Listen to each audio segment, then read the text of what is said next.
que los chic y sexy franceses, que eran más bajitos. Por tanto, esto ya se siempre. Y luego en el siglo XIX hay una catarata de autores que han dicho cosas poco agradables hacia Estados Unidos, desde Dickens hasta Stendhal, que han escrito cosas muy sobradas, muy prepotentes hacia Estados Unidos, e incluso ahora queda el vestigio en Europa de que los Estados Unidos son un país bastante inculto. Más curiosamente, yo tengo que decir a la embajada americana que me pague, porque esta defensa que hago de ellos, pero es que me indignan las simplezas.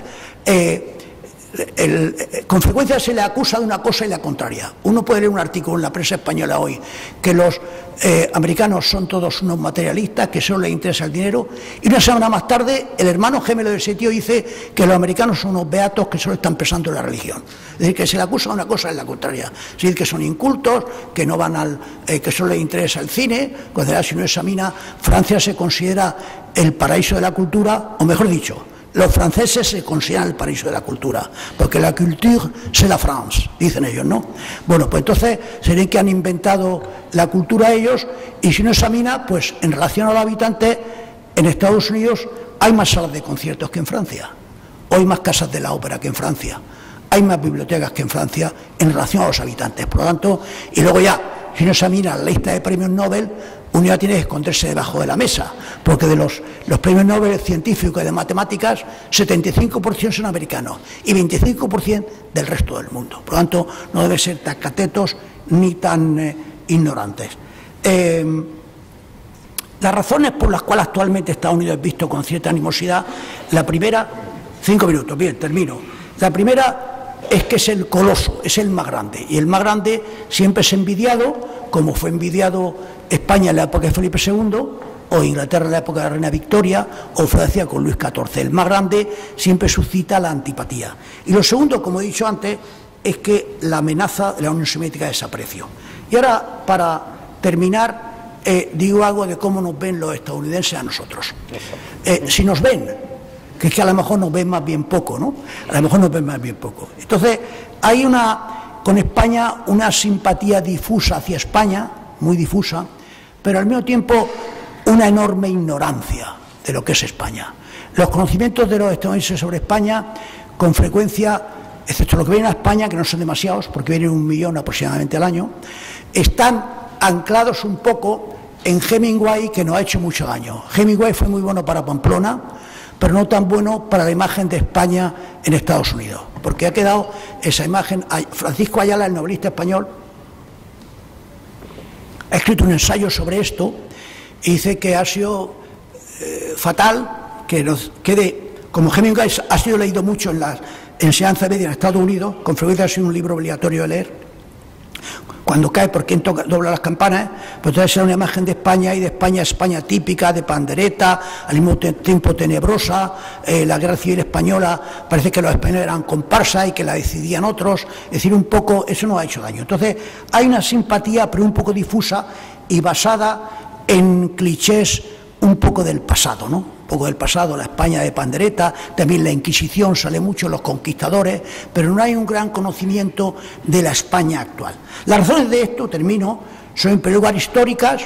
España, nuestro papel en la guerra de la independencia americana es con frecuencia descuidado por los historiadores americanos, entre otras cosas porque el rey español, que ayudó mucho a la independencia de Estados Unidos, no tanto como Francia, pero mucho, no quería que se supiera para no tener guerra con Gran Bretaña. Al final la tuvimos, pero entonces la ayuda española pasó bastante desapercibida y fue bastante cuantiosa en dinero e incluso militarmente. La segunda razón es que en Estados Unidos no hay casi colectividad española.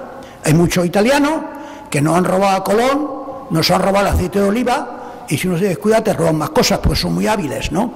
Entonces, no hay colectividad española. En Estados Unidos debe haber 90.000 españoles. Eso es caca de la vaca. Son muy pocos, mientras que italianos, mexicanos, hay como 10 millones, ¿no? O 12 millones. Entonces, la escasa presencia de la colectividad influye.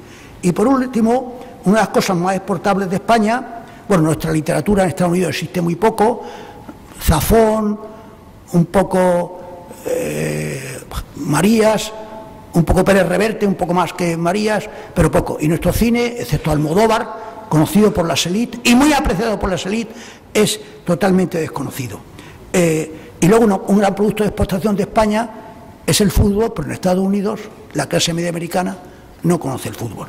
Bueno, voy a terminar aquí. Por lo tanto, la marca España tiene aún bastante que hacer en Estados Unidos para abrirse camino, aunque tenemos una cosa buena, y es que determinados productos españoles, las energías renovables, la cocina, el cierto cine, el de Almodóvar, no son conocidos por el público en general, por la clase media, pero son conocidos por las élites y por personas que empiezan a tomar decisiones. Y ahí tenemos quizá un punto, una plataforma para introducirnos. Muchas gracias.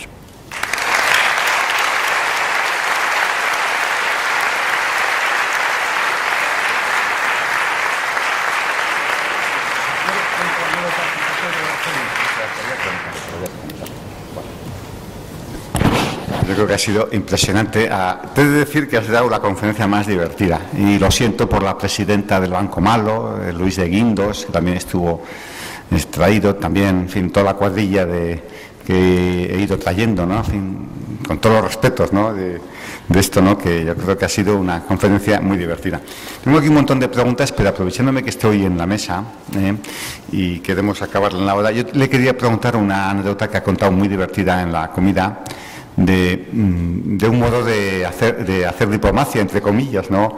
En el Hotel Astoria, y te voy a pedir que la cuentes con tu gracia, la anécdota de Zapatero en el Astoria, que es muy divertida. Bueno, yo como en el libro que los pocos ejemplares que hay ahí los firmo con mucho gusto al terminar la charla, como en el libro a Zapatero es el peor que trato, porque considero que en política exterior fue el peor de los 5, sin considerar yo que Zapatero, como dicen algunos del PP, iba a una reunión internacional y se daba bofetadas contra los muebles de lo torpe que era. No, tampoco hizo el ridículo, pero fue el más flojo de los 5.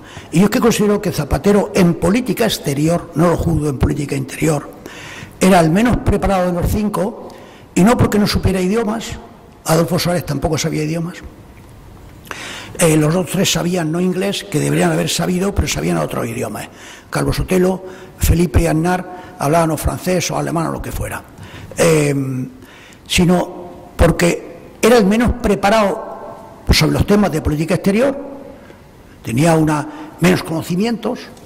En segundo lugar, era el más voluntarista, como he dicho antes en la conversación telefónica, como él le había quedado muy bien Obama, ya pensaba que él era Julieta o Romeo, el otro era Romeo o Julieta. Pues no, el otro, claro, a ti te puede gustar mucho Jorge, o lo contrario, si eres hombre te puede gustar mucho Mari Carmen, pero si Mari Carmen, tú te llamas Antonio, si Mari Carmen está enamorada de Francisco Javier, por muy bueno que seas tú y tal, pues resulta que, bueno, pues él tenía un voluntarismo desatado, que esto no le hacía bien, porque claro, la tierra no es de nadie, la tierra es del viento. Esto, claro, la gente se queda un poco muerta de la poesía barata y el voluntarismo, pero sobre todo es que yo creo que no estaba cómodo en la escena internacional.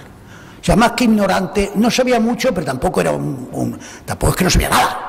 Y no iba por las reuniones dando codazos, no, como dicen algunos, no, ni chocaba con los muebles, ni estaba metiendo la pata, que no es eso. Es simplemente que él no tenía afición al tema como tenían los otros 4, y entonces eso se notaba. Entonces, como síntesis de esto, voy a contar la comida, y ahora la repito, cuento lo que ocurrió en lo que se llama en Estados Unidos, en la ONU, se llama la Semana Ministerial. La Semana Ministerial es, déjame el libro, por favor. Sí.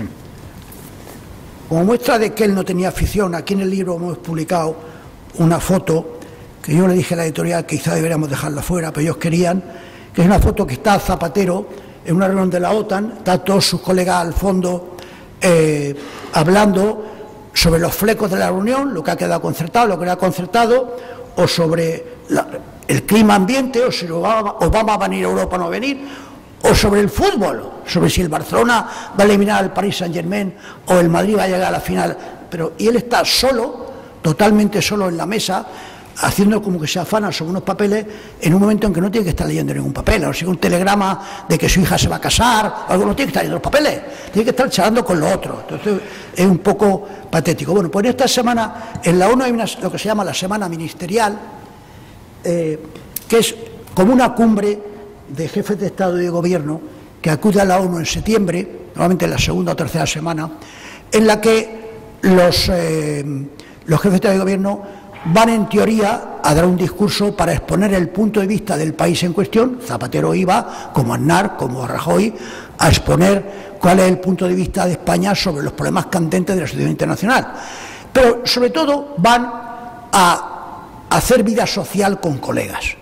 Por ejemplo, sobre todo van a ver si pueden entrevistarse en 4 días que están allí con 20 o 25 colegas sin tener que ir al otro extremo del mundo. Porque claro, el presidente Rajoy y el presidente Zapatero a los colegas europeos los ve con frecuencia. Pero claro, al hondureño, al canadiense, al chino, al de Indonesia, es más complicado montar un viaje y allí se ve uno con ellos, todos lo hacen. Y se liman asperezas. Entonces en esa semana, como digo, todo el mundo pronuncia un discurso. Y aquí cuento una anécdota previa que no he contado y que es previa a la que voy a contar de Zapatero. Bueno, cuento primero la de Zapatero. Para que no falte tiempo, porque me lo pide Julio. Bueno, en esa semana ministerial hay incluso cenas sociales y tal, y los franceses, que tienen mucho sentido de las relaciones públicas y de la proyección de Francia en el mundo, y lo hacen inteligentemente, montan una cena que se llama la Cena de la Francofonía, que con generosidad invitan no solo a los países que hablan francés, sino que como son buenos políticos, a mí me invitaban. Y claro, yo hablo francés, pero no soy francófono, yo soy más bien almeriófono, ¿no? De Almería, no más bien. Pero en fin, ellos tienen sentido, son hábiles y nos invitaban a varios. Entonces, alguien en el año 2008 le debió sugerir a Zapatero que España podía hacer otro tanto con, señora, aquí hay un sitio, por alguno de ustedes, me pone un poco violento, en paso lo que a Julio. Bueno, que España podía montar una cena con los países de la hispanidad. La idea no era mala, era buena, diría yo. Aunque España estaba ya renqueando de fluido divino, y entonces esa cena no iba a costar barata, pero en fin, se decidió que se hacía la cena. Entonces se montó una cena en la que se invitó a todos los presidentes iberoamericanos, a los ministros iberoamericanos, a los embajadores iberoamericanos, a los altos cargos de la ONU. En total eran 307 o 308. Y claro, no se montó en la Posada del Peine, ¿no?, ni en un hotelito de la provincia de Almería, se montó en el Waldorf Astoria, que es un hotel de Nueva York, que los políticos españoles cuando van, el trasero se les hace una mandarina, porque están encantados de haberse conocido, de estar en el Waldorf Astoria. Es el hotel al que van con frecuencia los presidentes americanos, es el hotel en el que estaba hospedada Marilyn Monroe cuando hizo aquella película de La tentación vive arriba, y es un hotel de mucho tronío, señorío, empaque y fluido. Entonces se montó en la sala más importante, se montaron como, no recuerdo, 22 mesas, 23 mesas, en la cual había 13 o 14 personas. No, 13 no, está prohibido en la diplomacia, se entraba a 13, nunca 13. Había 14 o más, si falla el 14, inmediatamente se pone en la 13, aunque sea un conserje que se siente para que no haya 13. Así recibí yo en Bolivia a mi mujer en una cena en que nos quedamos 13 y el embajador se puso tan nervioso, mi embajador, a mí me importa un pepino, y a mi mujer que era mi novia más, pero el embajador mío se puso tan hecho un flan, no hablaba, y le digo, embajador, ¿qué te pasa? Le pasaba a Cardóñez, y me dice, esta profesora que se ha caído no viene a la cena y somos 13. Y yo, al principio yo era un catetillo, empezaba la carrera, llevaba allí 20 días, y digo, somos 13. Y sí, somos 13, y ahora claro, pensaba que nos iba a dar un patatús a todos.